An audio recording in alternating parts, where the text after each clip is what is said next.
Sakaratul maut, hata Mtume Muhammad sallallahu alayhi wasallam wakati wa kufa kwake alikuwa akiingiza mkono kwenye maji na kupangusa uso wake akisema, la ilaha illa Allah, hakika kifo kina uchungu. Sahihi Bukhari. Wakati wa kifo, macho ya mwanadamu hufunuliwa na kuanza kuona mambo ya ghaibu, malaika.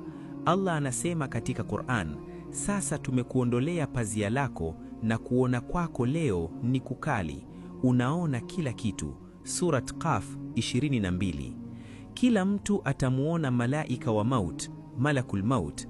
Ikiwa mtu ni mwema, malaika huja kwa sura nzuri na kumpa bishara njema ya radhi za Allah na pepo. Ikiwa ni muovu, huja kwa sura ya kutisha. Kwa muumini, malaika husema, ewe nafsi iliyotulia, rejea kwa Mola wako ukiwa umeridhika na mwenye kuridhiwa. Suratul Fajr aya 27 hadi 28.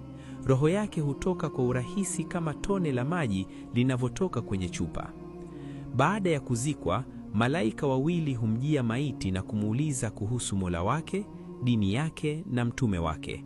Hapo Allah huwapa msimamo waumini kwa kauli thabiti.